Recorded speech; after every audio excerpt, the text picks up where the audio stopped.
Hello everyone, welcome to another lecture of human resource management. और आज हम start करेंगे एचआरएम का chapter number 5, human resource planning and job analysis, इंसानी वसाइल की मनसूबाबंदी और जॉब का एनालिसिस। ठीक है, काम का जो एनालिसिस होता है वो क्या होता है। तो ये चैप्टर नंबर 5 है। आज इसका हम इंट्रोडक्शन देख लेते हैं, ह्यूमन रिसोर्स प्लानिंग का इंट्रोडक्शन, कि इंसान के वसाइल की मनसूबाबंदी का तारुफ क्या होता है। Samsung recognized that their transition from regional manufacturer to innovative global leader would take more than a shift in strategy। आपकी बुक में शुरू शुरू लिखा हुआ है, सैमसंग के बारे में बताया गया है कि सैमसंग को पता चल गया था कि अगर उनको खुद को ट्रांजिशन करना है, मुंतकिल करना है, तब्दील करना है फ्रॉम रीजनल मैन्युफैक्चरर, इलाकाई मैन्युफैक्चरर से, प्रोडक्ट बनाने वाले से, इनोवेटिव ग्लोबल लीडर, पूरी ग्लोबल का अराउंड द वर्ल्ड एक जदीद लीडर बनना है अपने प्रोडक्ट्स के अंदर, चाहे वो कोई भी सैमसंग का प्रोडक्ट हो, मोबाइल फोन्स हो, कैमरे हो, जो भी हो, वो take more than a shift in strategy. सिर्फ स्ट्रेटजी के अंदर शिफ्ट नहीं, बहुत सारी तब्दीलियां लेके आनी पड़ेंगी, अपनी हिकमत के अंदर तब्दीली से बढ़कर कुछ करना पड़ेगा। It was necessary to attract, train and retain management talent that had a global perspective and cultural understanding of not only Korea but also the region in which they wish to expand। अब उन्होंने कहा कि Samsung को पता चल गया था कि इट वॉज नेसेसरी, कि ये बहुत ज़रूरी है कि हम अट्रैक्ट करें, अपनी तरफ खींचें, ट्रेन करें, तरबियत करें और रिटेन करें, बरकरार रखें मैनेजमेंट टैलेंट को, यानी कि काबिल एम्प्लॉयज़ को, काबिल मैनेजर्स को, काबिल वर्कर्स को अपने पास। That had a global perspective and culture understanding, जिनके पास ग्लोबल पर्सपेक्टिव हो, ग्लोबल ख्यालात हों, ठीक है, और कल्चरल अंडरस्टैंडिंग हो ऑफ नॉट ओनली कोरिया, सिर्फ कोरिया के लिए ही नहीं, लेकिन बट आल्सो द रीजन, उन इलाकाओं की भी, उन रीजन्स की भी जहां तक कोरिया अपने आप को एक्सपैंड करना चाहता है। इन सिंपल वर्ड, सैमसंग को पता चल गया था कि ज़रूरी है कि हम ऐसे लोगों को अपनी ऑर्गेनाइजेशन में लेके आएं जो सिर्फ कोरिया के लिए, कोरिया तक ना सोचे, उनकी जो नॉलेज है, उनकी अंडरस्टैंडिंग जो है वो कोरिया तक ना हो, वो अराउंड द वर्ल्ड हो, जहाँ जहाँ तक हम अपने प्रोडक्ट को एक्सपैंड करना चाहते हैं। ऐसे लोग आएंगे तभी हम इनोवेटिव ग्लोबल लीडर जो है वो बन पाएंगे। आगे कहते हैं, in order to accomplish their strategy it was necessary to partner with HR to design a plan to hire people. अब अपनी हिकमत अमली को अकॉम्प्लिश करने के लिए, अपनी इस स्ट्रेटजी को अकॉम्प्लिश करने के लिए कि हमने ग्लोबल लीडर बनना है, लोगों को अट्रैक्ट करना है जिनके पास अंडरस्टैंडिंग हो अराउंड द ग्लोब की, तो ये नेसेसरी है कि एचआर जो हमारा डिपार्टमेंट है, ठीक है, उनके साथ एक अच्छी पार्टनरशिप की जाए और ऐसा प्लान बनाया जाए कि जो लोग हमें चाहिए अपना काम करने के लिए, अपनी स्ट्रेटजी को अकॉम्प्लिश करने के लिए, उनको हायर किया जाए। ठीक है, तो ये बेसिकली बताया गया कि आप किस तरह से ग्लोबल लीडर बनते हैं जब आपके पास अच्छे लोग होंगे जिनके पास ग्लोबल पर्सपेक्टिव होगा, ठीक है, नुक्ता नज़र, उनके ख्यालात, ठीक है, वो ग्लोबल होंगे, अराउंड द वर्ल्ड होंगे, और उनके जो अंडरस्टैंडिंग होगी कल्चर की वो हर जगह की होगी, कि वो हर जगह की सकाफत को समझते होंगे और उसी तरह से वो स्ट्रेटजी करते होंगे। तो उन ऐसे लोगों को भर्ती करने के लिए एचआर का डिज़ाइन बनाना चाहिए जो कि अच्छे लोगों को हमारी ऑर्गेनाइजेशन के अंदर लेके आए। इन दिस चैप्टर, इस चैप्टर के अंदर we will examine how effective human resource planning can increase retention, improve job satisfaction, motivation and productivity by matching employee with jobs that are well designed and have a clear connection to the mission of the organization। अब इस चैप्टर के अंदर हम examine करेंगे कि किस तरह से इफेक्टिव हो सकती है ह्यूमन रिसोर्स प्लानिंग, जो इंक्रीज करती है रिटेंशन, यानी कि एम्प्लॉय को बरकरार रखती है, वो अपनी ऑर्गेनाइजेशन में रहते हैं। इम्प्रूव जॉब सेटिस्फेक्शन, किस तरह से एम्प्लॉयज़ की जो जॉब सेटिस्फेक्शन है कि वो काम में इत्मीनान फील करते हैं, वो बढ़ाई जाए। ठीक है, मोटिवेशन, उनको रीज़न दी जाए, उनको इनकरेज किया जाए कि आपने ये काम कैसे करना है, किस तरह से करना है, और अपने काम में मोटिवेटेड रहें। एंड प्रोडक्टिविटी, और कैसे हमने प्रोडक्टिविटी, पैदावार को बढ़ाना है, बेहतर करना है। इस चैप्टर में हम सब कुछ इसके बारे में देखेंगे।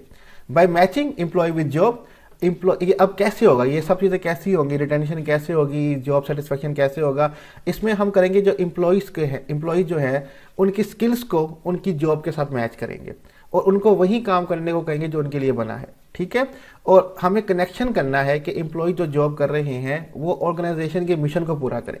ठीक है, कि ऑर्गेनाइजेशन का जो मिशन है, जो ऑब्जेक्टिव है, वो पूरा होना चाहिए। इस चैप्टर में हम यही चीज़ों के बारे में स्टडी करेंगे। आगे थोड़ा सा और देख लेते हैं। The organization's mission guides all strategy and structure.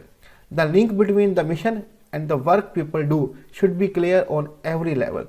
अब ऑर्गेनाइजेशन का जो मिशन होता है, यानी कि पर्पस जो होता है, स्टेटमेंट जो होती है मिशन स्टेटमेंट की, वही गाइड करती है तमाम स्ट्रेटजीज को और स्ट्रक्चर को, कि हमें क्या हिकमत अमली अपनानी चाहिए और स्ट्रक्चर यानी कि किस तरह का ऑर्गेनाइजेशन का ढांचा होना चाहिए, कौन सा शख्स क्या काम करेगा, कैसे काम करेगा, क्या उसका लेवल होगा, ये ऑर्गेनाइजेशन का मिशन जी है वही गाइड कर रहा होता है। अब जो लिंक है ऑर्गेनाइजेशन के मिशन का और जो लोग काम करते हैं, वर्क पीपल डू, वो जब क्लियर होगा एवरी लेवल पे, तब भी सब चीज़ें ठीक हो पाएंगी, अदरवाइज नहीं हो पाएंगी। ठीक है, तो उसकी एक डायग्राम बताई गई है कि किस तरह से मिशन जब होगा वो हमें गाइड करेगा। तो सबसे पहले हमें मिशन पता होना चाहिए।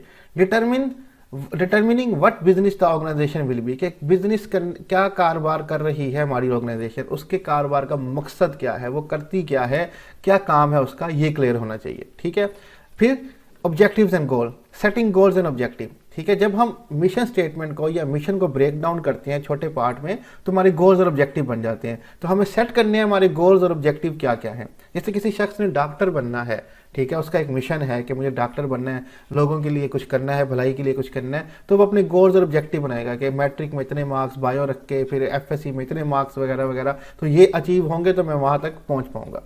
इसी तरह ऑब्जेक्टिव एंड गोल के बाद आपकी स्ट्रैटेजी, ठीक है, हिकमत अमली, determining how goals and objective will be attain, कि किस तरह से आप अपने गोल्स और ऑब्जेक्टिव को अटेन करेंगे, हासिल करेंगे, उसके लिए तमाम हिकमत अमली, पॉलिसीज, रूल, रेगुलेशन, तरीक़ेकार बनाए जाएंगे।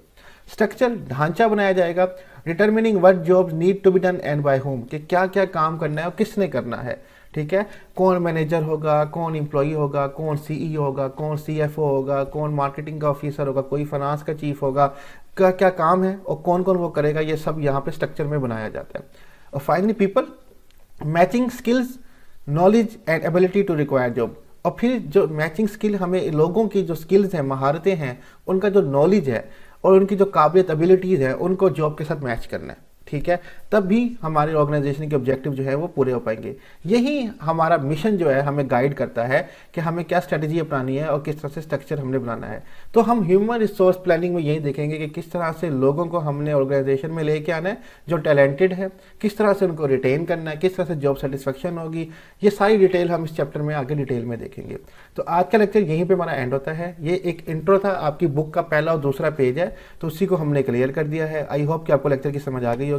स्लाइड्स का लिंक डिस्क्रिप्शन में दे दिया जाएगा, आप वहाँ से डाउनलोड कर सकते हैं और कोई भी क्वेश्चन और टॉपिक से रिलेटेड आप हमसे कमेंट में पूछ सकते हैं। अपना ख्याल रखिएगा, खुदा हाफिज़।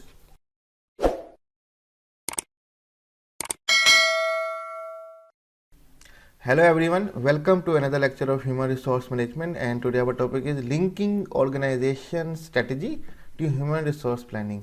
हम ऑर्गेनाइजेशन की स्ट्रेटजी को, हिकमत अमली को लिंक करेंगे, मिलाएंगे ह्यूमन रिसोर्स प्लानिंग के साथ। ये बेसिकली एचआरएम का चैप्टर नंबर 5 है, human resource planning and job analysis, और आज हम देखेंगे linking organization strategy to human resource planning.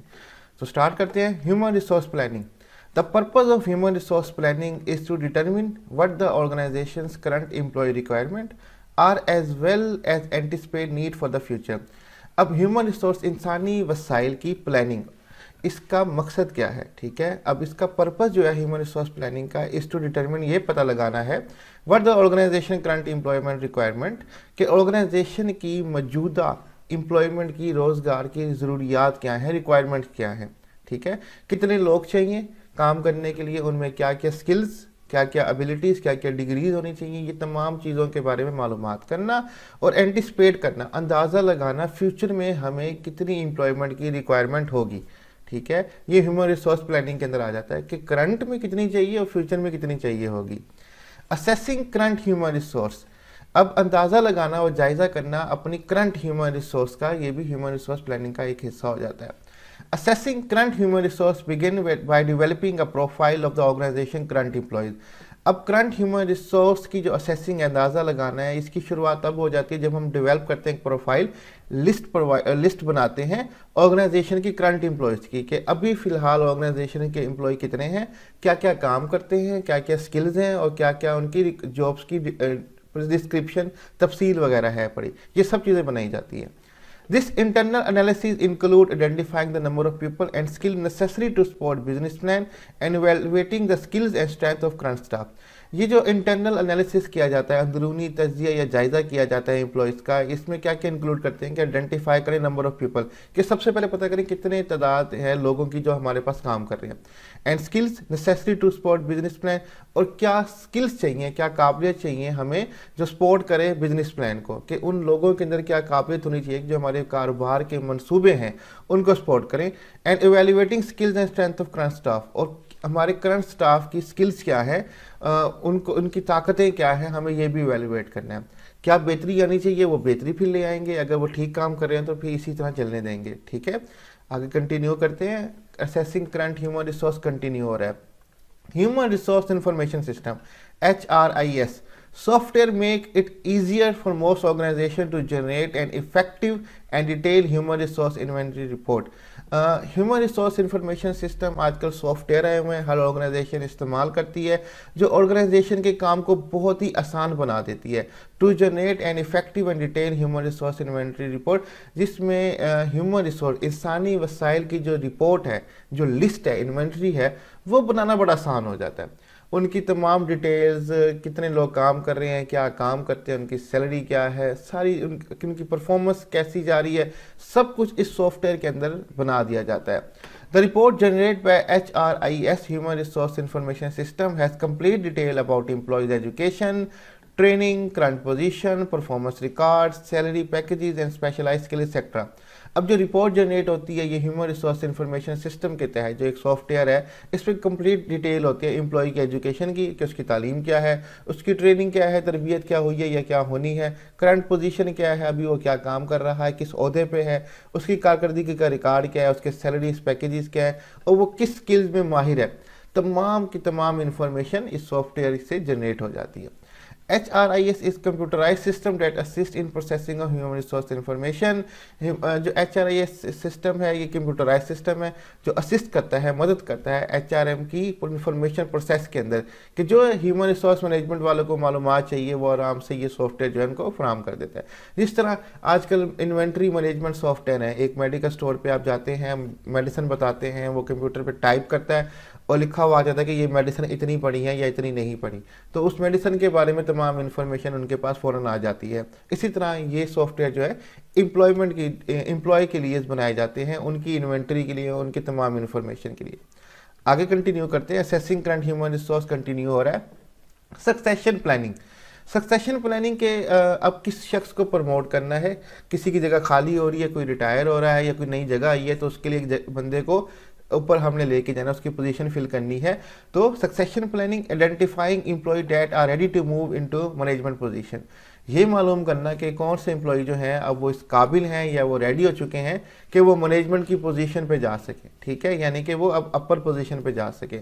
Organisations that are concerned about having a supply of people ready to jump into management position use succession planning to track individual that are ready to move into position of higher responsibility। organization that are concerned about having supply of people ready to jump, जो organization concern होती हैं कि वो supply करें of people, supply of people ताकि वो jump कर सकें management पोजीशंस के ऊपर, यानी कि वो ऊपर वाली पोजीशन के ऊपर जा सके। सपोज के वो पहले मैनेजर सेल्स था, अब वो सेल्स मैनेजर बन गया, तो जिस ऑर्गेनाइजेशन में एम्प्लॉय जंप करने वाले होते हैं अब उनको सक्सेशन प्लानिंग करनी होती है पूरी की पूरी, उनको ट्रैक करना होता है उन इंडिविजुअल को कि जो कि रिस्पॉन्सिबिलिटी लेने के लिए तैयार हैं और ऊपर वाली पोजीशन पे जाने के लिए तैयार हैं। अब सेल्स टीम के अंदर बहुत सारे एम्प्लॉयज़ होते हैं, ठीक है, जो काम कर रहे होते हैं, मुख्तलिफ डिस्ट्रीब्यूटर्स के पास, दुकानदारों के पास जा रहे होते हैं। अब उन 10-12 में से एक हमने चुनना है, तो वो ट्रैक करना होगा कि कौन सा वो इंडिविजुअल है जो इस काबिल है, जो इस पोजीशन को हैंडल कर सकता है, जो सेल्स का मैनेजर बन सकता है, जो अपने तमाम एम्प्लॉयज़ को हैंडल करे। तो यही सक्सेशन प्लानिंग में करना होता है। एक और हमारे पास टर्म आती है असेसिंग करंट ह्यूमन रिसोर्स के अंदर, रिप्लेसमेंट चार्ट।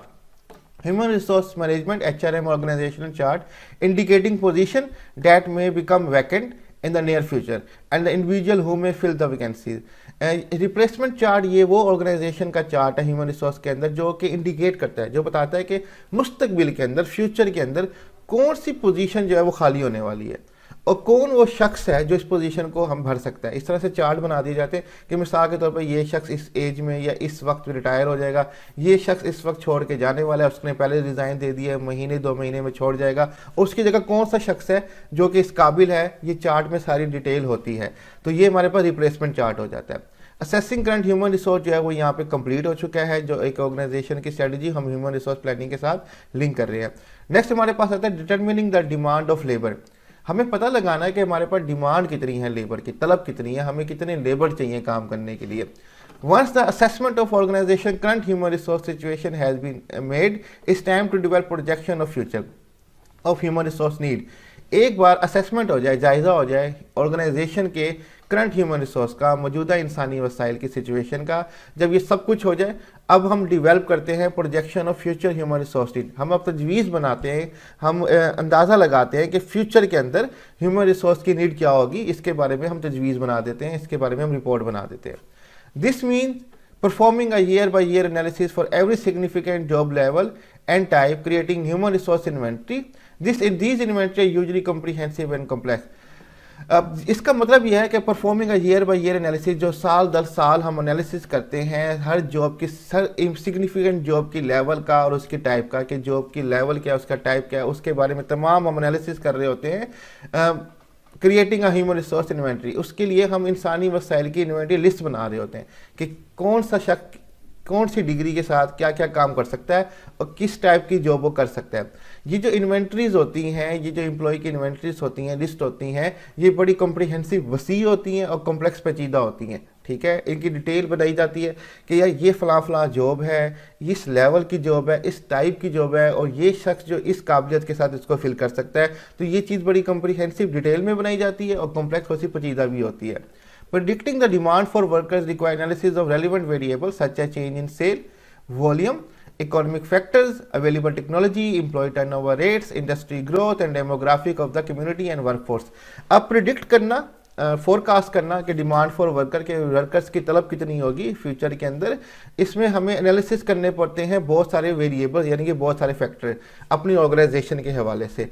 जैसे कि चेंज इन सेल्स वॉल्यूम, क्या हम अपनी सेल्स बढ़ाना चाह रहे हैं, क्या हम एक नई मार्केट को कवर करना चाहते हैं। तो अगर हम सेल्स बढ़ाना चाह रहे हैं तो ज़ाहिरी बात है कि हमें नए एम्प्लॉयज़ हायर करने पड़ेंगे फ्यूचर में। अगर हमारा फ्यूचर गोल ये है कि सपोज करें मुल्तान में ऑर्गेनाइजेशन है, अब मैं लाहौर में भी काम करना चाहता हूँ, तो मुझे अपने एम्प्लॉयज़ फ्यूचर में बढ़ाने पड़ेंगे। अगर मैं कम करना चाहता हूँ तो मुझे फ्यूचर में अपने एम्प्लॉयज़ कम करने पड़ेंगे। इसी तरह इकोनॉमिक फैक्टर, माशी हालत कैसे चल रही है। रिसेशन का दौर होता है तो ऑर्गेनाइजेशन एम्प्लॉयज़ को निकालना शुरू कर देती है। अगर बूम का दौर होता है, ऑर्गेनाइजेशन पीक पे जा रही है, ठीक है, तो वो अपने एम्प्लॉयज़ को बढ़ाना शुरू कर देती है। अवेलेबल टेक्नोलॉजी, हमारे पास टेक्नोलॉजी कौन सी अवेलेबल है, क्या जो हमारे करंट एम्प्लॉयज़ हैं वो इस टेक्नोलॉजी को यूज़ कर सकते हैं, क्या उनकी हम ट्रेनिंग कर सकते हैं, या हमें नए एम्प्लॉयज़ लेके आने पड़ेंगे। एम्प्लॉयज़ टर्नओवर रेट, कितने एम्प्लॉयज़ छोड़ के जा रहे हैं जॉब्स को रेगुलर बेस पे, उस हिसाब से हमें नए लोगों की भर्ती करनी पड़ती है। इंडस्ट्री ग्रोथ, इंडस्ट्री की कितनी ग्रोथ हो रही है, कितनी तरक्की कर रही है, उस हिसाब से हमें प्रोजेक्शन करनी पड़ती है, प्रेडिक्शन करनी पड़ती है डिमांड ऑफ लेबर की। And demographics of community and workforce, और जिस कम्युनिटी में हम रहते हैं वहाँ के डेमोग्राफिक्स, यानी कि वहाँ की अवाम कैसी है, उनकी एज फैक्टर क्या है, जेंडर क्या है, ठीक है, जब वो वहाँ की जो वर्क फोर्स है उनकी स्ट्रेंथ क्या है, ये कल्चर क्या है, ये सब चीज़ें देखनी पड़ती हैं, और तब भी जाके हमें प्रिडिक्शन करनी पड़ती है फ्यूचर लेबर डिमांड की। तो यहाँ पे हमारे पास determining the demand of labour भी हो जाता है, जो कि linking organization strategy to human resource planning का एक हिस्सा है। नेक्स्ट हमारे पास आता है examine the internal labour supply.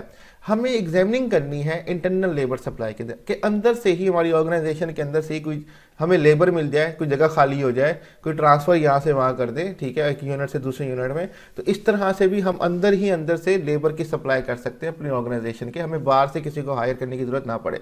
तो इसके बारे में हम देखते हैं कि किस तरह से होता है। Estimating changes in internal supply require HRM to look at those factors that can either increase or decrease its employee base। अब एस्टिमेट करना changes in internal supply require के अंदाज़ा लगाना कि चेंजिंग हो रही है इंटरनल सप्लाई की रिक्वायर्स के अंदर, तो HRM को देखना पड़ता है इन फैक्टर्स के अंदर दैट कैन ईदर, जो कि बढ़ा सकती है या कम कर सकती है इस एम्प्लॉय बेस, इनकी एम्प्लॉय की बुनियाद को। इंटरनल ट्रांसफर्स एंड प्रमोशन मे और may not create opening for external candidate. अगर आप इंटरनल ट्रांसफ़र कर रहे हैं, एक एम्प्लॉय को एक यूनिट से दूसरे यूनिट मुंतकिल कर रहे हैं, और या आप अंदर से ही किसी एम्प्लॉय की प्रमोशन कर रहे हैं, ठीक है, आपने बाहर से हायर नहीं किया, एक एम्प्लॉय था सेल्स का काम करता था, उसको सेल्स मैनेजर बना दिया है, तो आपको बाहर के लिए कैंडिडेट के लिए जॉब क्रिएट करने की ज़रूरत नहीं पड़ती, ठीक है। आपने एक जगह एम्प्लॉय की ज़रूरत थी, दूसरी जगह वो फ्री था, वहाँ से भेज दिया और आपने अपनी ही टीम के अंदर से किसी को प्रमोशन दे दी। इस तरह करने से आपको बाहर से किसी कैंडिडेट को, एक्सटर्नल कैंडिडेट को, और उनके लिए जॉब क्रिएट करने की ज़रूरत नहीं पड़ती। But departure from the company or creating additional position require HR to find replacement with appropriate skills and experience from the external labor force।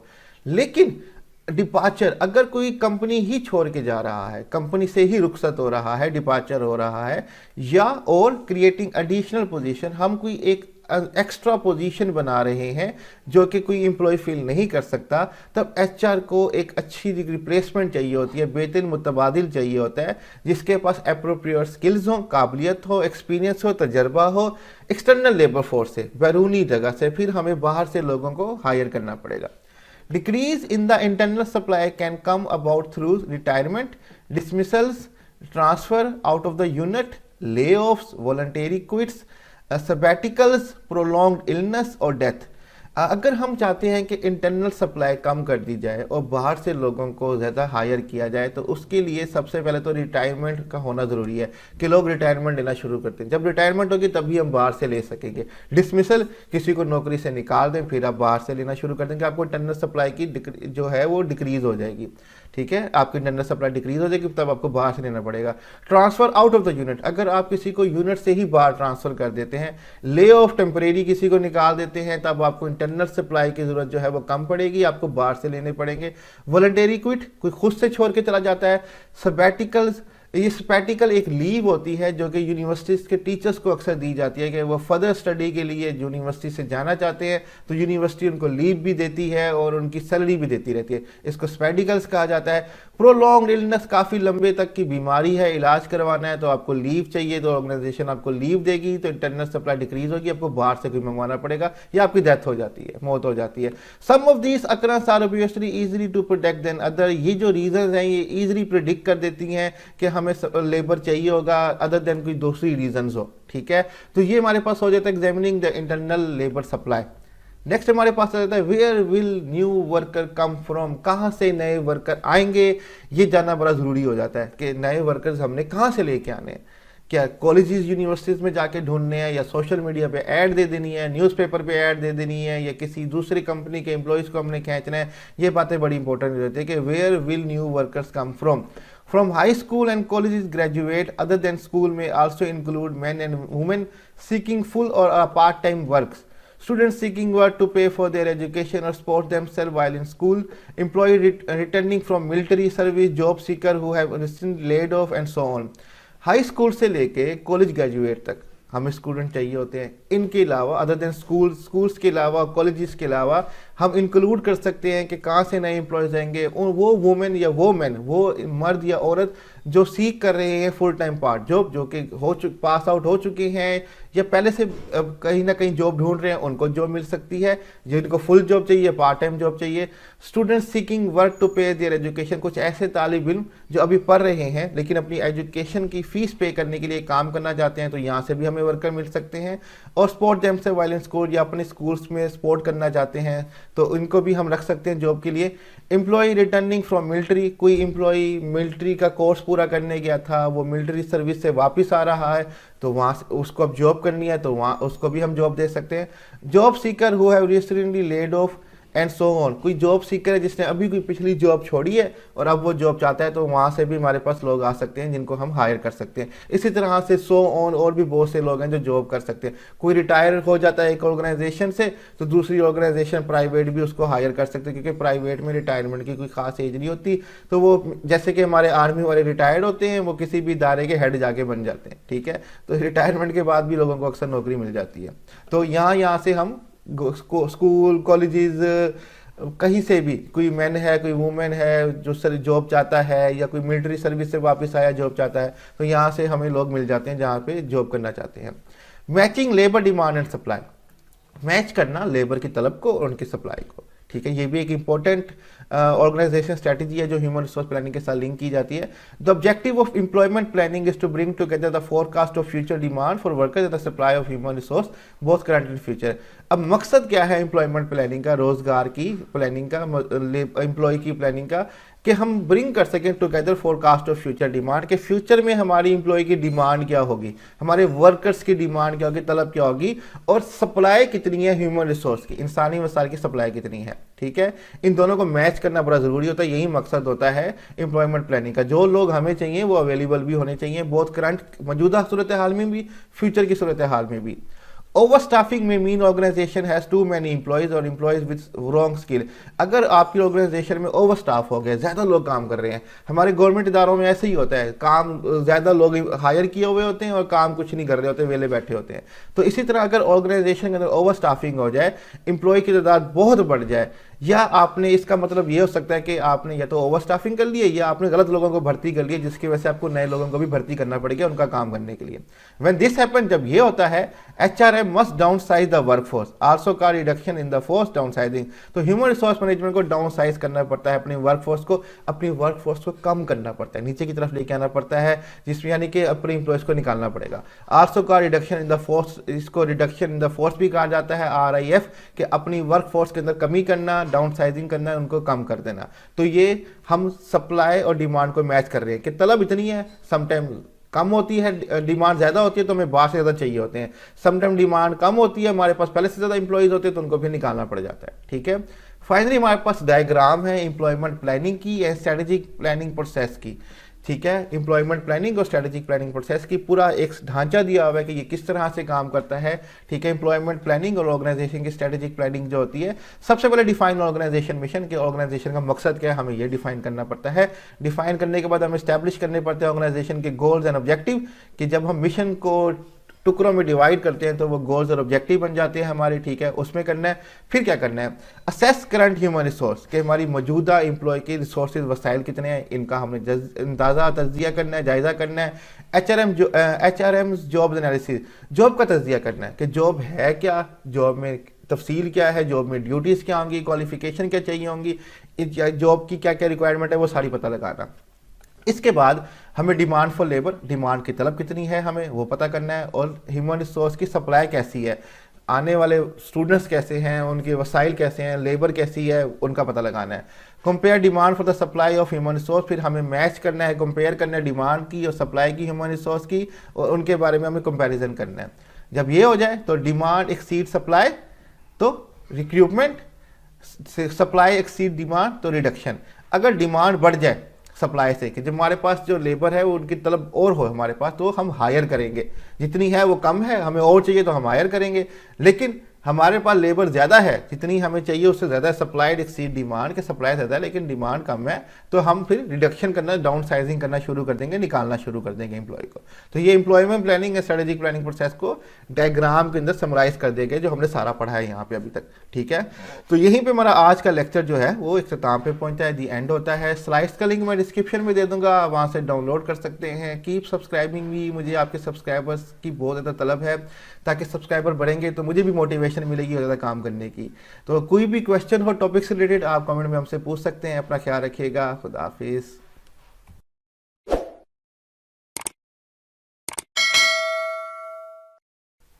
Hello everyone, welcome to another lecture of Human Resource Management and today our topic is Job Analysis and Method of Job Analysis। तो ये basically chapter number 5 है human resource management का, और आज हम देखेंगे job analysis क्या होता है और तरीक़ेकार क्या होते हैं जॉब एनालिसिस के, या सोर्सेज ज़रिए क्या हैं जॉब एनालिसिस की इन्फॉर्मेशन हासिल करने के लिए। तो सबसे पहले देखते हैं जॉब एनालिसिस होता है क्या, जॉब का तज्जिया या जायज़ा क्या होता है। Job analysis is a systematic exploration of the activities with in a job. Job analysis जो है ये एक सिस्टमेटिक एक्सप्लोरेशन है, एक तरीक़ेकार के तहत तलाश करना है, एक्सप्लोर करना है of the activities with in a job, तमाम एक्टिविटीज़ को, सरगर्मियों को जो कि किसी जॉब के अंदर होती हैं, कि ये काम आपको करना है, ये स्किल्स चाहिए, ये काबिलियत चाहिए ये काम करने के लिए, इसी को हम जॉब एनालिसिस कहते हैं। Provide information about knowledge, skills and ability that individual need to perform the job effectively. Job analysis हमें प्रोवाइड करता है इंफॉर्मेशन, मालूमात अबाउट नॉलेज, तालीम, इल्म, स्किल्स महारतें एंड एबिलिटीज़, काबिलियतें that individual need to perform, जो किसी इंडिविजुअल में होनी चाहिए ताकि वो अपनी जॉब जो है वो इफ़ेक्टिवली तरीके से, बेहतर तरीके से परफॉर्म कर सके। तो बेसिकली जॉब एनालिसिस हमें इंफॉर्मेशन देता है कि क्या स्किल्स, एबिलिटी और नॉलेज चाहिए अपना काम अच्छी तरीके से करने के लिए। This analysis involves the identification and descriptions of what happening on the job and identifying required knowledge and skill necessary for performing them. Job analysis जो है वो इन्वॉल्व होता है कि हम आइडेंटिफाई करें, शनाख्त करें और डिस्क्रिप्शन करें, तफसील बताएं what happening on the job, कि जॉब पे हो क्या रहा है। इसी से पता चलता है कि जॉब में क्या हो रहा है, हमें जॉब करने के लिए क्या क्या चीज़ें चाहिए होंगी। एंड आइडेंटिफाइंग रिक्वायर्ड नॉलेज, और पता लगाना या आइडेंटिफाई करना, तलाश करना रिक्वायर्ड नॉलेज कि क्या नॉलेज की रिक्वायर्ड है, क्या तालीम की या इल्म की रिक्वायर्ड है। एंड स्किल्स की नेसेसरी, कौन से स्किल्स जो है आपकी महारतें जो है जो नेसेसरी हैं, ज़रूरी हैं फॉर परफॉर्मिंग दैम, ठीक है, उन जॉब को परफॉर्म करने के लिए, ठीक है, क्या ज़रूरी हैं। तो ये जॉब एनालिसिस इन चीज़ों को इन्वॉल्व करता है। Without a thorough job analysis there could very well be a mismatch between employee skills and expectation and the reality of day-to-day tasks required for the job। अगर हम थोरो job analysis नहीं करेंगे, मुकम्मल तफसीली जॉब एनालिसिस नहीं करेंगे, तो हो सकता है कि बहुत अच्छे चांस हो सकते हैं, there could very well be a mismatch, कि मिसमैच हो सकता है बिटवीन एम्प्लॉय स्किल्स के अंदर और हमारी उम्मीदों के अंदर, ठीक है, कि हमारी एक्सपेक्टेशन क्या थी और एम्प्लॉय के स्किल जो है इनके बीच में मिसमैच हो सकता है अगर हम थोरो जॉब एनालिसिस नहीं कर रहे। और फ़र्क आ जाएगा reality of the day to day task required for the job, के डे टू डे जो टास्क करने हैं हमें जॉब के लिए जो रिक्वायर्ड है वो फिर मुकम्मल नहीं हो पाएंगे, ठीक है, उनमें मिसमैच आ जाएगा अगर थोरो जॉब एनालिसिस नहीं किया जाएगा, ठीक है, तो फिर ये इशू बन जाता है। तो जॉब एनालिसिस जो है वो बड़ा इंपॉर्टेंट हो जाता है हमारे लिए। आगे हम चलते हैं, हम देखते हैं कि मेथड्स ऑफ जॉब एनालिसिस के तरीकाकार क्या है, या sources to collect information of job analysis, या क्या ज़रिए हैं, क्या ज़राए हैं जिनके ज़रिए हम मालूमात हासिल कर सकते हैं जॉब एनालिसिस के लिए। The basic method by which HRM determine job element, knowledge, skills and abilities are following. जो बुनियादी तरीक़ेकार है जिनके ज़रिए HRM डिटरमिन करती है, तयन करती है, पता लगाती है जॉब्स के एलिमेंट्स, जॉब के नॉलेज, स्किल्स और एबिलिटीज़ के बारे में, वो फॉलोइंग है, मुदर्जा ज़ैल हैं। नंबर 1 हमारे पास आ जाता है ऑब्जर्वेशन मेथड, मुशाहिदा करना। A job analysis technique in which data are gathered by watching employee work. ये जॉब एनालिसिस टेक्निक है, तरीक़ेकार है जिसके थ्रू हम जॉब के बारे में डाटा कलेक्ट करते हैं, ठीक है, गैदर करते हैं by watching employee work, employee को काम करता देखते हुए। इसमें ना हम एम्प्लॉय से बात करते हैं, ना इंटरेक्ट करते हैं, जस्ट वॉच करते हैं, ऑब्जर्व करते हैं कि वो काम कैसा कर रहा है, क्या क्या स्किल चाहिए, क्या महारतें चाहिए, किस तरह से वो कर रहा है, ठीक कर रहा है या नहीं कर रहा, ये सब चीज़ें चेक करते हैं। जितनी इन्फॉर्मेशन मिल रही होती है हम वो कलेक्ट करते जाते हैं, ठीक है, और आने वाले वक्त के लिए भी वो हमें काम आती है और मौजूदा वक्त के लिए भी काम आती है। Workers rarely work most effectively when they are being watched. Thus, distortion, falsification in job analysis can occur. अब इस लाइन का मतलब यह है कि वर्कर जो होते हैं वो जब उनको पता हो कि वो उनको देखा जा रहा है कि वो काम कैसे कर रहे हैं, तो वो सही तरीके से काम करते हैं, बिल्कुल उस तरीके से नहीं करते जो वो आम रूटीन में कर रहे होते हैं। अगर उनको पता हो कि उनकी ऑब्जर्वेशन हो रही है तो वो ठीक तरीके से काम करेंगे। इससे जॉब एनालिसिस के अंदर डिस्टॉर्शन आ सकती है, फाल्सिफिकेशन आ सकती है कि जो आप डाटा कलेक्ट करना चाह रहे थे वो नहीं कर पा रहे, क्योंकि उस टाइम पे एम्प्लॉई बड़ा एफिशिएंट होकर बेहतर होकर काम करे जबकि वो आम रूटीन में भी वैसे ना करे। तो एक ये ड्रॉबैक भी हो सकता है ऑब्जर्वेशन मेथड का। सेकेंड जो तरीकाकार है जॉब एनालिसिस का, जॉब के बारे में इंफॉर्मेशन हासिल करने का, वो है individual interview method. Meeting with the employee to determine what his or her job entails, requirements, needs and demand। आप एक सिंगल इंडिविजुअल का एम्प्लॉय का इंटरव्यू कर सकते हैं, मीटिंग विद द एम्प्लॉय से मिल सकते हैं और डिटरमिन कर सकते हैं, पता लगा सकते हैं, तयन कर सकते हैं कि उसकी जॉब के लिए उसको क्या इंटेल है, क्या रिक्वायरमेंट्स हैं, क्या उसकी नीड्स, ज़रूरियात हैं, क्या उसको डिमांड है, ठीक है, कि क्या क्या चीज़ें उसको अपनी जॉब परफॉर्म करने के लिए चाहिए, वो आपको बताएगा। इससे आपको इन्फॉर्मेशन मिल जाएगी और आप जॉब एनालिसिस कर पाएंगे। नेक्स्ट मेथड जो है वो है group interview method, similar to individual interview method है, लेकिन इसमें नंबर ऑफ लोग होते हैं जो मिल के बता रहे होते हैं। Meeting with the number of employees to collectively determine what their job entail, requirements. Number of employee के साथ आप मीटिंग कर रहे हैं ताकि आप एक ही तरीके इकट्ठा कलेक्टिवली एक इकट्ठा करके आप सारी इन्फॉर्मेशन जो है जॉब इंटेल जॉब की रिक्वायरमेंट है वो पता लगा सकें, उनका तयन कर सकें। सिमिलर टू इंडिविजुअल इंटरव्यू, बिल्कुल उसी तरह से है जैसे कि इंडिविजुअल इंटरव्यू होता है but interview method, but group dynamic में hinder in assessing job effectiveness.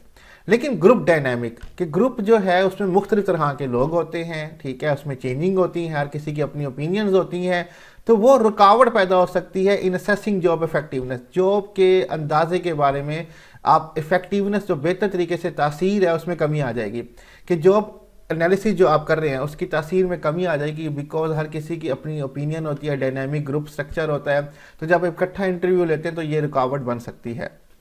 तो ड्रॉबैक भी बता दिया गया है इसका।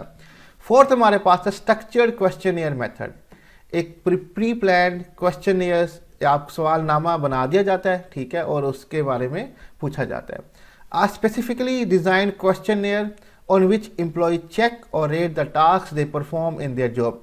एक ख़ास तौर पे डिज़ाइन किया हुआ सवालनामा जो है वो बना दिया जाता है और विच एम्प्लॉय चेक, जिस पे एम्प्लॉय चेक करते हैं और रेट करते हैं जो टास्क उन्होंने परफॉर्म किए हैं। तो टास्क के मुतालिक क्वेश्चन बना दिए जाते हैं। अक्सर हम यूनिवर्सिटीज़ में पढ़ाते हैं तो सेमेस्टर के एंड में हमसे पूछा जाता है कि कोर्स कैसा था, आपकी परफॉर्मेंस कैसी थी, कितने असाइनमेंट्स ली, क्या क्या हुआ, ये ठीक था वो ठीक था, अपनी परफॉर्मेंस को रेट करें वगैरह वगैरह।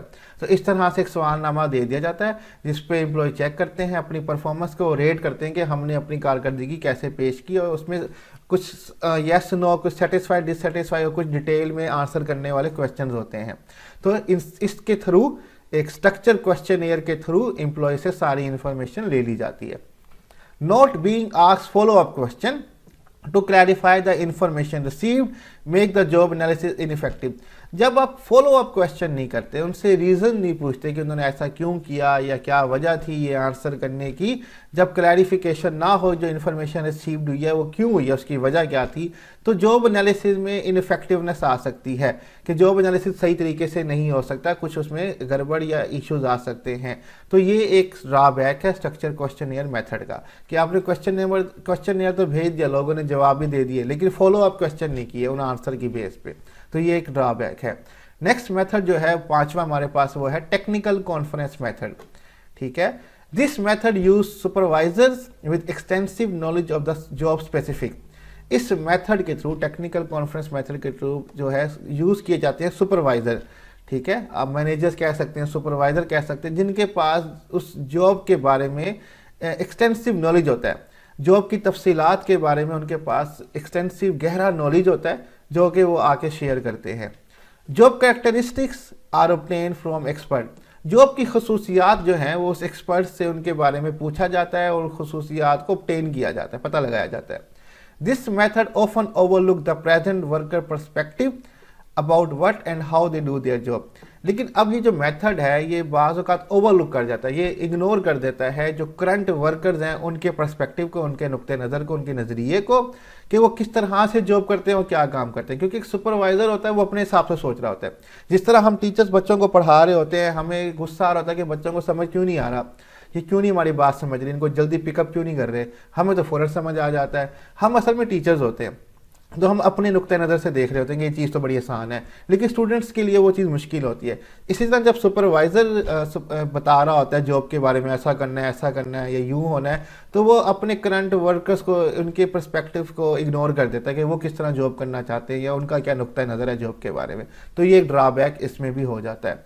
आखिरी तरीका है डायरी मेथड कि डेली आप एक डायरी लिखें, ठीक है, डायरी मेथड के जो आप काम कर रहे हैं उस लिखते रहें डायरी में कि आज आपने ये किया। अक्सर लोगों की आदत होती है रात को सोने से पहले डायरी लिखते हैं कि आज दिन भर क्या किया। तो एम्प्लॉय को भी कहा जाता है कि आपने जो जो एक्टिविटीज़ की हैं, जो जो काम किया वो आपने लिखना है।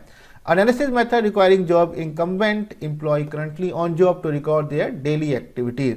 तो डायरी मेथड के अंदर जो एनालिसिस का एक मेथड है जिसमें रिक्वायर होता है कि जॉब इनकम्बेंट्स जो हैं, इनकम्बेंट्स कहते हैं वो एम्प्लॉय जो करंटली काम कर रहे हैं, उनको कहा जाता है कि वो रिकॉर्ड करें अपनी डेली एक्टिविटीज़ को।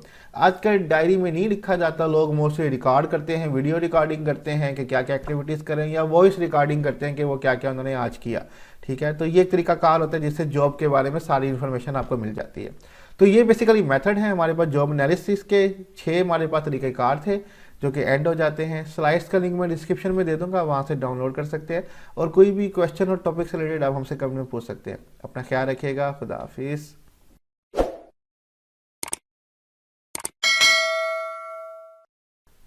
Hello everyone, welcome to another lecture of Human Resource Management, and today our topic is purpose of job analysis. Job description, job specification और जॉब इवैल्यूएशन के बारे में हम स्टडी करेंगे। बेसिकली ये HRM का चैप्टर नंबर 5 है और हम देखेंगे purpose of job analysis.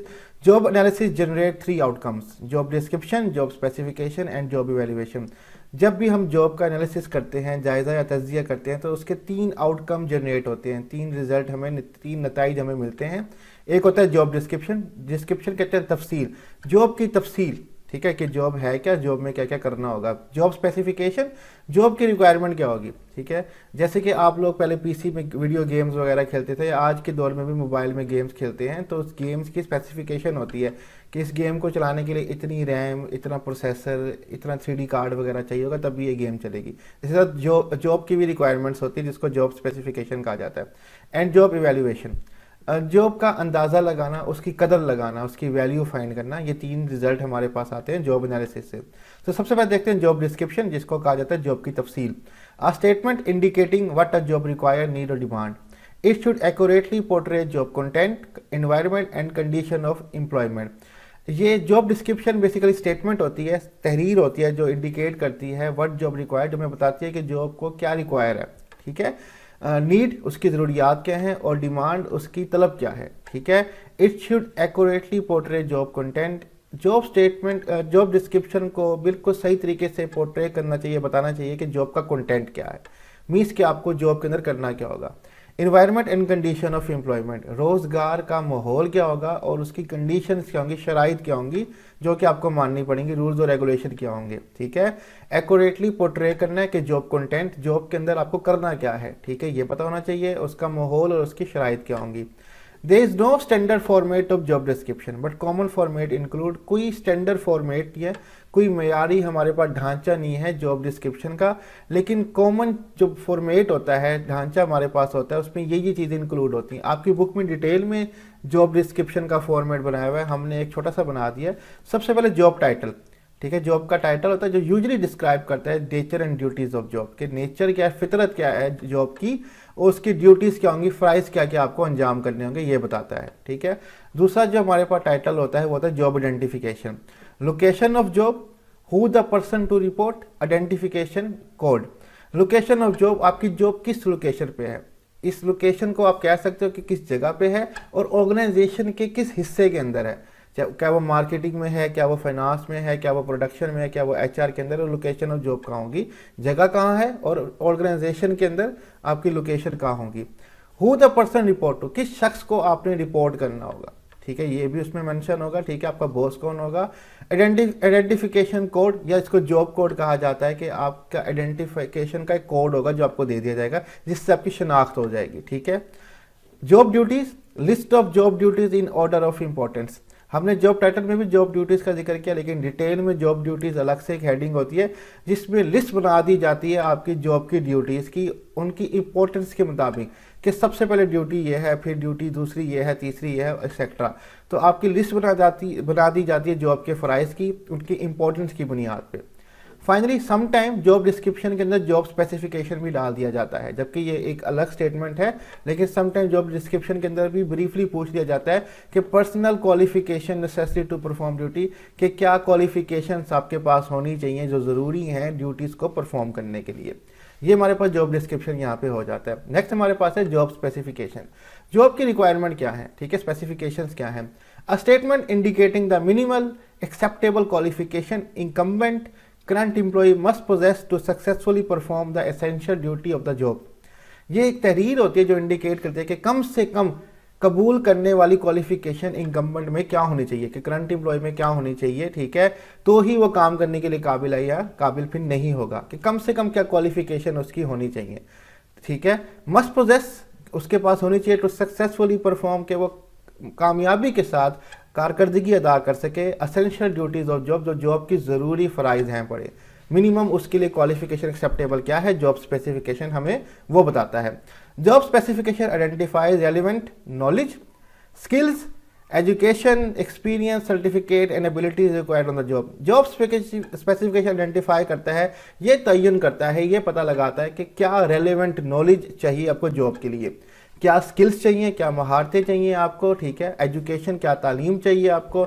Experience, कितना तजुर्बा होना चाहिए, क्या सर्टिफिकेट्स होनी चाहिए, और क्या आपके पास एबिलिटीज़, काबिलियत होनी चाहिए जॉब के लिए, ठीक है। जॉब स्पेसिफिकेशन सब कुछ बताता है। जब आप किसी जॉब के लिए देखते हैं न्यूज़पेपर में, तो वहाँ पे जॉब स्पेसिफिकेशन लिखी हुई होती है कि क्या डिग्री हो, BSIT चाहिए, BScs चाहिए, BBA चाहिए, MBA चाहिए, MPhil चाहिए, ठीक है। ये काबिल कम्युनिकेशन स्किल्स होनी चाहिए, एक्सपीरियंस 5 साल का होना चाहिए, फलां फलां सर्टिफिकेट होने चाहिए। अगर ये चीज़ें हैं तब भी आप जॉब के लिए अप्लाई करें, अदरवाइज अप्लाई करने की ज़रूरत नहीं है, ठीक है। इसी तरह जिस तरह जॉब डिस्क्रिप्शन का कोई स्टैंडर्ड फॉर्मेट नहीं है, तो जॉब स्पेसिफिकेशन का भी कोई स्टैंडर्ड फॉर्मेट नहीं है, लेकिन उसमें ये चीज़ें मेंशन होती है। जो सबसे पहले है जॉब टाइटल। जॉब का टाइटल मेंशन होगा, ऑफिस मैनेजर और बेनिफिट मैनेजर। जैसे कि एग्जांपल दी गई कि आप ऑफिस के मैनेजर हो सकते हैं, टाइटल ये भी हो सकता है, या बेनिफिट मैनेजर भी हो सकते हैं। जॉब आइडेंटिफिकेशन कोड आपको बता दिया जाएगा 11304130, हमने एग्जाम्पल के तौर पर सिर्फ लिखा हुआ है। आपको बता दिया जाएगा कि डिपार्टमेंट कौन सा है, जैसे कि यहाँ पे ऑफिस मैनेजर या बेनिफिट मैनेजर है तो वो ह्यूमन रिसोर्स डिपार्टमेंट होता है मोस्टली। जॉब समरी, आपको जॉब पे करना क्या होगा ये भी छोटा सा बता दिया जाएगा। मैनेज एम्प्लॉय बेनिफिट्स, के एम्प्लॉय के बेनिफिट्स बताएं। जिस तरह डिस्क्रिप्शन में स्पेसिफिकेशन है, इसी तरह स्पेसिफिकेशन के अंदर भी थोड़ी सी समरी बता दी गई है, तफसील बता दी गई है कि आपको काम क्या करना होगा। मैनेज एम्प्लॉयज़ बेनिफिट, के एम्प्लॉयज़ के जो बेनिफिट्स हैं, फ़ायदे, सैलरीज वगैरह जो हैं वो आपने देखने होंगे, उनको मैनेज करना होगा। तो ये हमारे पास जॉब स्पेसिफिकेशन हो जाती है। फाइनली जॉब इवैल्यूएशन, ठीक है। जॉब की कदर मालूम करना, उसके बारे में अंदाज़ा लगाना, तशखीस करना, ये सब के सब वर्ड जॉब इवैल्यूएशन के लिए होते हैं। Job evaluation specify the relative value of each job in the organization. Job evaluation जो है वो स्पेसिफाई करती है, पता लगाती है, मालूम करती है relative value of each job, कि हर जॉब की आपस में एक दूसरे के साथ वैल्यू कितनी ज़्यादा कितनी कम है ऑर्गेनाइजेशन के अंदर, कि फ़लाँ जॉब इतनी कदर रखता है, फ़लाँ जॉब इतनी कदर रखता है, ठीक है। उसकी वैल्यू कम है, उसकी वैल्यू ज़्यादा है, ये जॉब इवैल्यूएशन से पता चलता है। Provide valuable information for making job comparison, valuable information मिलती है ताकि हम जॉब्स को कंपैरिजन कर सकें आपस में, कि कौन सी जॉब ज़्यादा वैल्यूएबल है, उसकी सैलरी उस हिसाब से होगी, उसकी बेनिफिट उस हिसाब से होंगे। कौन सी जॉब जो है उसका कंपैरिजन दूसरी जॉब से कम है तो उसकी सैलरी उस हिसाब से होगी। तो इन्फॉर्मेशन मिलती है हमें वैल्यूएबल, जो कि हमें मददगार साबित होती है जॉब्स को कंपैरिजन करने के लिए। Help to make compensation for each job according to its value. Job evaluation हमें मदद करती है कि हम मुआवजा का प्लान बना सके, कंपनसेशन कर सके for each job, her job के लिए उसकी वैल्यू के मुताबिक। तो हमें जब पता होगा कि एक जॉब की वैल्यू इतनी है तो उसका मुआवजा जो है उसी हिसाब से रखा जाएगा। तो जॉब इवैल्यूएशन हमें इस काम के लिए मददगार साबित होती है। तो यहाँ पे पर्पस ऑफ जॉब एनालिसिस, जिसमें हमने जॉब डिस्क्रिप्शन, जॉब स्पेसिफिकेशन और जॉब इवैल्यूएशन देखा, वो कंप्लीट हो जाता है। स्लाइड्स का लिंक डिस्क्रिप्शन में दे दिया जाएगा, आप वहाँ से डाउनलोड कर सकते हैं, और कोई भी क्वेश्चन टॉपिक से रिलेटेड हो हमें कमेंट में पूछ सकते हैं। अपना ख्याल रखिएगा, खुदा हाफिज़।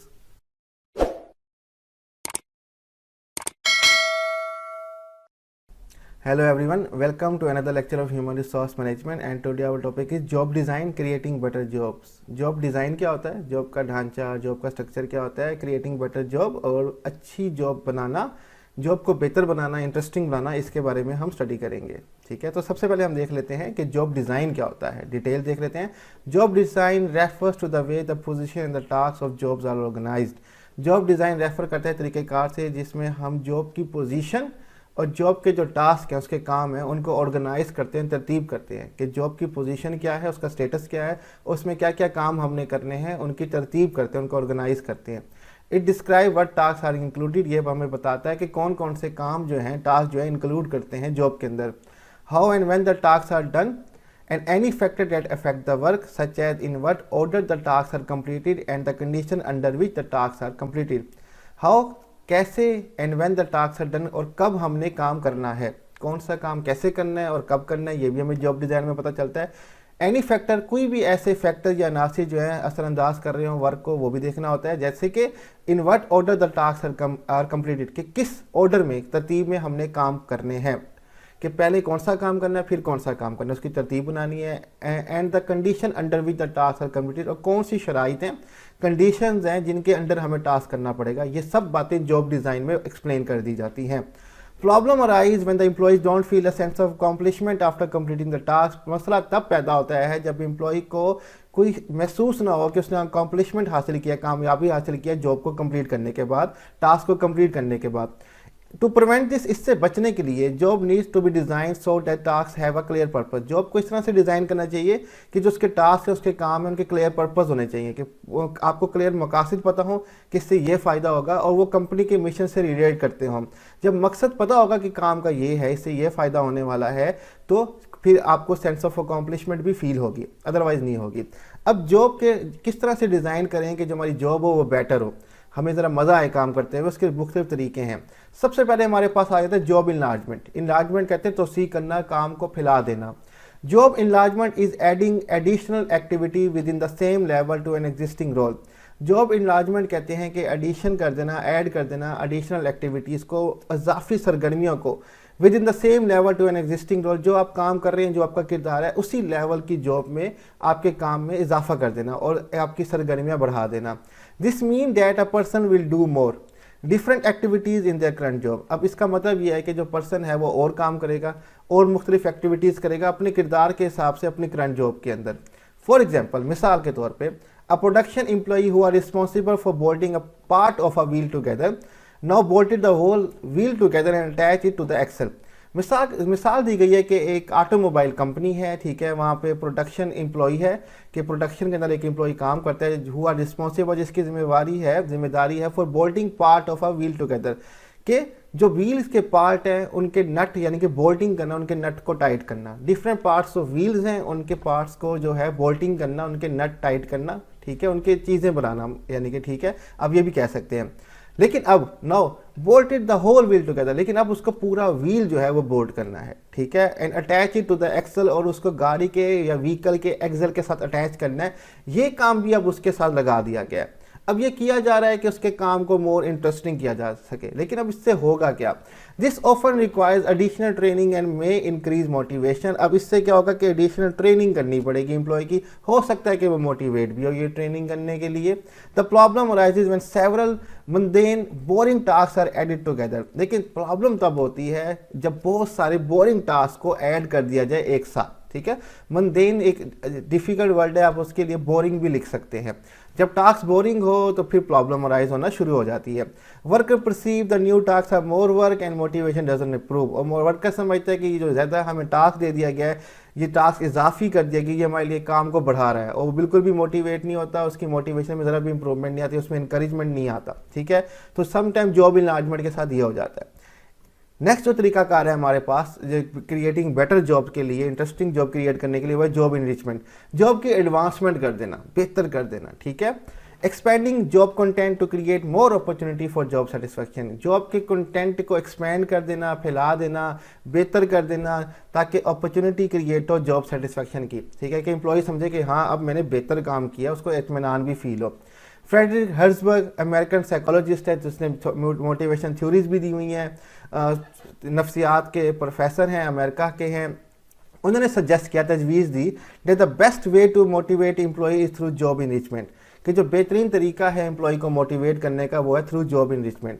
इन हिज वर्ड, उनके अल्फाज में, if you want people to do good job give them a good job to do. अगर आप चाहते हैं कि लोग बेहतर काम करें तो उनको बेहतर काम दें।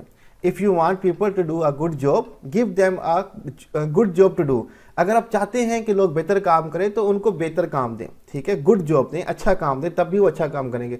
अगर आप उनके काबिलियत के हिसाब से उनको काम नहीं दे रहे तो वो कभी भी अच्छा काम नहीं करेंगे। His job enrichment model suggest expanding the content of job with opportunities for personal growth, advancement, responsibility, interesting work, recognition and achievement to create more opportunity for job satisfaction and motivation।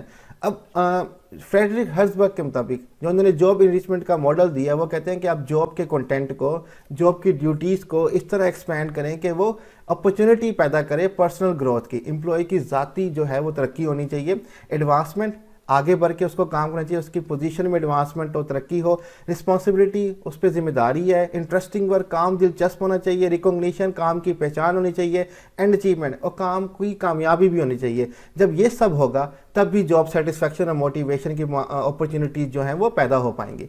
अगर आपकी job content में personal growth, advancement, responsibility, interesting work, recognition, achievement नहीं है तो वो कभी भी motivate नहीं हो पाएगा काम को करने के लिए। आगे चलते हैं, जॉब एनरिचमेंट को आखिरी दफ़ा देख लेते हैं। जे रिचर्ड हैकमैन, ये प्रोफेसर है साइकोलॉजी के, इन्होंने ऑफर किया था model how to design job that provide motivation based on 5 core job characteristics. उन्होंने मॉडल पेश किया कि आप जॉब को किस तरह से डिज़ाइन कर सकते हैं जो प्रोवाइड करेगा मोटिवेशन, ठीक है। और उसने 5 कैरेक्टरिस्टिक बताए जो जॉब के अंदर होने चाहिए, 5 खसूसियात बताई। सबसे पहले स्किल वैरायटी, आपकी स्किल के लिए वैरायटी होनी चाहिए कि बहुत सारी महारतें आप और काबिलियतें आप यूज़ कर सकें। allowing worker to use a wide range of skills and ability to do a number of different activities। Allow करें वर्कर्स को कि वो यूज़ करें वाइड रेंज ऑफ स्किल्स, अपनी वाइड रेंज ऑफ महारतें एंड एबिलिटीज़ और काबिलियतें नंबर ऑफ एक्टिविटीज़ को पूरा करने के लिए, ठीक है। जो डिफरेंट एक्टिविटीज़ हैं उनको पूरा करने के लिए डिफरेंट स्किल्स और एबिलिटी का इस्तेमाल करने की इजाज़त देनी चाहिए, ठीक है। टास्क आइडेंटिटी, जो काम कर रहे हैं उसकी शनाख्त होनी चाहिए, ठीक है। Workers are able to see a completed product or project or some visible outcome that create a sense of accomplishment. Worker इस काबिल हों कि टास्क ऐसा हो कि जब वो उसको पूरा करें तो उनको लगे कि उन्होंने कुछ अकॉम्प्लिश किया है, जब वो टास्क का आउटकम आए तो उनको लगे कि वो कुछ कामयाबी उनको मिली है उनका काम करने में। ऐसा ना हो कि जॉब भी हो जाए और कोई उसका फ़ायदा भी ज़्यादा ना हो, ठीक है। तो टास्क आइडेंटिटी लाजमी होनी चाहिए। टास्क सिग्निफिकेंस, टास्क इंपॉर्टेंट होने चाहिए। The task performed have some meaningful impact on the organization, जो टास्क एम्प्लॉय कर रहा है, जो जॉब वो कर रहा है, उसका कोई ख़ास असर होना चाहिए ऑर्गेनाइजेशन के अंदर, तब भी वो मोटिवेट होगा काम करने के लिए। मीन्स के ऑर्गेनाइजेशन को भी फ़ायदा हो और एम्प्लॉय को भी फ़ायदा हो, उसको भी कंपनसेशन, मुआवजा वगैरह मिलना चाहिए। अटोनमी कहते हैं खुद मुख्तियारी, फ्रीडम, ठीक है। काम करने के लिए आपको आज़ादी दी जाए, एम्पावरमेंट किया जाए। Worker have some control over the job, workers को अपनी जॉब करने के लिए ज़्यादा, आप ये कहें कि आप वर्कर अपना काम खुद से कर सकता है, हर चीज़ के लिए बॉस से पूछने की ज़रूरत नहीं है, ठीक है। उसका अपना जॉब पे खुद भी कंट्रोल होना चाहिए कि वो अपने फैसले खुद भी कर सके। Finally feedback from the job itself, आपको राय मिलनी चाहिए अपने काम से ही खुद से कि आपके काम की फीडबैक क्या है, आपको उसका आउटकम क्या मिल रहा है। द जॉब इंक्लूड्स सब opportunity for the worker to see the result of her or his effort. Job जो है वो इंक्लूड करते हैं कि सब अपॉर्चुनिटी कि आपको काम करने से क्या मौके आगे मिल रहे हैं, आप देख रहे हैं अपने रिजल्ट से, ठीक है, क्या फीडबैक मिली है। मिसाल के तौर पे आप कहीं पे काम करते हैं या सपोज करें कि आप किसी यूनिवर्सिटी में पढ़ाते हैं और आपने बहुत अच्छा पढ़ाया, तो उसकी फीडबैक क्या मिलेगी, आपको ज़्यादा लेक्चर दिए जाएंगे, आपकी एडवांसमेंट कर दी जाएगी, आपकी तरक्की कर दी जाएगी, आपके कोई अवार्ड दे दिया जाएगा, ठीक है, सेरेमनी कर दी जाएगी वगैरह वगैरह, ठीक है। बेस्ट टीचर का अवार्ड हो सकता है। तो यानी कि आपको फीडबैक मिलेगी अपने जॉब से ही। तो इसी को कहते हैं जॉब इनरिचमेंट, जॉब एडवांसमेंट, जिससे मोटिवेशन हमें मिलती है। तो यहीं पे हमारा आज का टॉपिक जॉब डिज़ाइन और क्रिएटिंग बेटर जॉब है वो कंप्लीट होता है। स्लाइड्स का लिंक मैं डिस्क्रिप्शन में दे दूंगा, वहाँ से डाउनलोड कर सकते हैं। और कोई भी क्वेश्चन हो वो टॉपिक से रिलेटेड आप हमसे कमेंट में पूछ सकते हैं। अपना ख्याल रखिएगा। खुदा हाफिज़।